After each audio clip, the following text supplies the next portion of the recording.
अस्सलाम वालेकुम रहमतुल्लाहि व बरकातुहू। नाज़रीन किराम, आईसीसी T20 वर्ल्ड कप ख़त्म हो चुका है। अब सबकी नज़रें अगले वर्ल्ड कप यानी कि ओडीआई वर्ल्ड कप पर हैं। हम आपको बताने जा रहे हैं कि ये वर्ल्ड कप कब तक शुरू होने जा रहा है, होस्टिंग राइट्स किसके पास हैं और पाकिस्तान किस ग्रुप के अंदर रहने जा रहा है, पाकिस्तान ने कहाँ का सफ़र करना है। तो आपको सारी डिटेल मिलने जा रही है और कौन सी टीम्स है जो क्वालिफाई कर चुकी है, सारी डिटेल आपको मिलने जा रही है। वीडियो में आगे जाने से पहले एक ही रिक्वेस्ट है कि इस वीडियो को लाइक कर दे और हमारे यूट्यूब चैनल को सब्सक्राइब लाजमी कर दीजिएगा।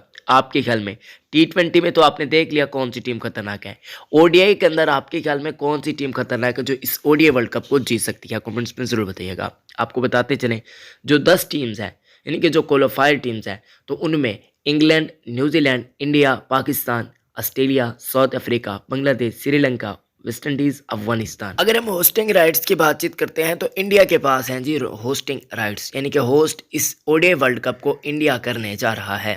ये वर्ल्ड कप आपको अक्टूबर और नवंबर में देखने को मिल जाएगा। ये 2023 के अंदर वर्ल्ड कप शुरू होने जा रहा है। ये 13वां आईसीसी ओडीआई वर्ल्ड कप होगा जो कि अक्टूबर में शुरू होगा और नवंबर में इसका इख्तिताम होगा। अगर हम इस टूर्नामेंट के फॉर्मेट की बातचीत करते हैं तो ये 50 ओवर का फॉर्मेट होगा, जबकि ये राउंड रॉबिन के तहत खेला जाएगा। ये मैचेस इंडिया के मुख्तलिफ शहरों के अंदर खेले जाएंगे। उम्मीद है कि पाकिस्तान भी इंडिया का टूर करेगा और बहुत बड़े अरसे के बाद Pakistan ODI world cup India के अंदर जाएगा। आपको क्या लगता है, बाकी कमेंट्स में ज़रूर बताइएगा। वीडियो को लाइक कर दीजिएगा और हमारे यूट्यूब चैनल को भी सब्सक्राइब कर दीजिएगा। अल्लाह हाफिज़।